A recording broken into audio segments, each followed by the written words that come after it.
નમસ્કાર. આજે મારે એક બહુ સરસ વાત કરવી છે તમને. અને કોઈ પણ ઘટના બનતી હોય ને ત્યારે એના વિશે જાણી લેવું જરૂરી હોય છે. હમણાં તમે ન્યૂઝમાં અને છાપામાં તમે વાંચતા હશો કે વેનેઝુએલા અને અમેરિકા વચ્ચે ઘર્ષણ, અને અમેરિકાએ એમના રાષ્ટ્રપતિ મરુન્ડો કે જેનું વેનેઝુએલામાં જઈને અપહરણ કર્યું છે.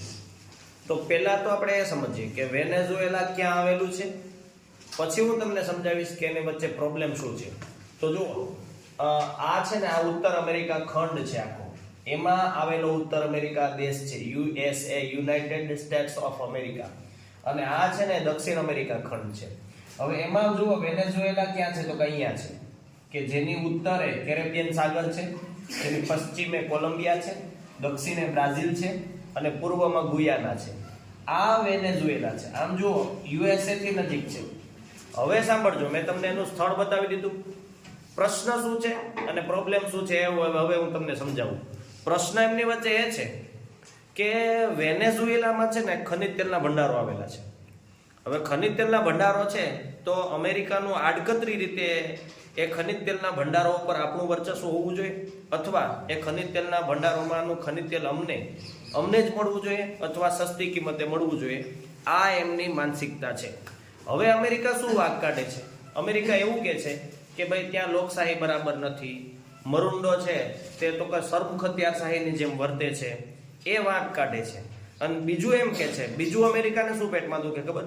કારણ કે અમેરિકામાં મૂડી વાત છે અને રશિયા અને ચીનની અંદર સામ્યવાદ છે. હવે અમેરિકા એવું ઈચ્છે છે કે વેનેઝુએલા એ અમારી સાથે સારા સંબંધો રાખવા જોઈએ, રશિયા અને ચીન સાથે નહીં. હકીકતમાં વેનેઝુએલા છે ને તે કોની નજીક છે તો કે રશિયા અને ચીનની નજીક છે. એ મૂળ દુખાવો અમેરિકાને પેટમાં દુખાવો આ છે.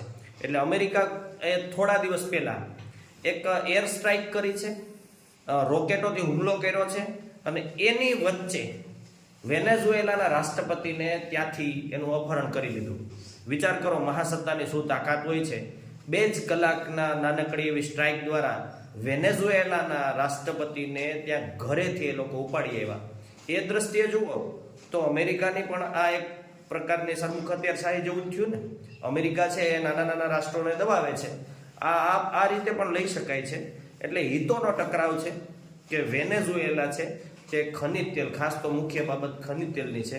એટલે આવી રીતે કોઈ પણ, આને કરંટ કહેવાય, કોઈ પણ ઘટના બને ને ત્યારે એના મૂળમાં જઈ અને એને સમજી લેવી જોઈએ, જેથી કરીને આપણને એ વસ્તુ વ્યવસ્થિત અને વધુ સ્પષ્ટ રીતે સમજાય.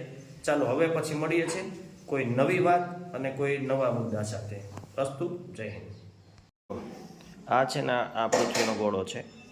એમાં જ્યાં આ બ્લુ દેખાય છે ને, આ બ્લુ, આ બધું જ પાણી છે અને આ બધી જમીન છે.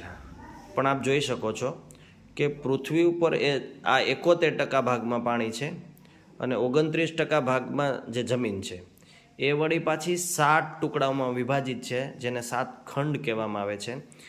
જેમાં મેં તમને આગળ નામ કીધા એમ, જે હવે હું તમને બતાવું છું. આ છે ને, આ એશિયા છે, એશિયા ખંડ છે, જેમાં આપણું ભારત અહીંયા આવેલું છે. પછી જુઓ, આ આફ્રિકા છે, આ ખંડ છે ને આફ્રિકા છે. અને આ યુરોપ છે, ખૂબ નાનકડો એવું યુરોપ છે. આ યુરોપ એટલે આ ટૂંકમાં એશિયા, આ આફ્રિકા, આ યુરોપ. પછી ખાસ જુઓ, આ છે ને, આ ઉત્તર અમેરિકા છે આખું, આ ઉત્તર અમેરિકા ખંડ. અને એમાં આ આવેલો ઉત્તર અમેરિકા દેશ USA, એટલે કે યુનાઇટેડ સ્ટેટ્સ ઓફ અમેરિકા, એ આ છે. પણ આ આખો ઉત્તર અમેરિકા ખંડ છે, જેમાં આ નાના ઘણા બધા દેશ આવેલા છે. અને હવે જુઓ ખાસ, આ છે ને, આ એક દક્ષિણ અમેરિકા ખંડ છે. 5 થયા. ત્યાર પછી છઠ્ઠો છે એ અહીંયા છે, આ ઓસ્ટ્રેલિયા છે, આ ઓસ્ટ્રેલિયા છે. અને 7મો છે ને એ અહીંયા એન્ટાર્કટિકા ખંડ આવેલો છે, એન્ટાર્કટિકા ખંડ છે. એટલે ટૂંકમાં 29% જે જમીન છે એ 7 ખંડોમાં વિભાજિત છે.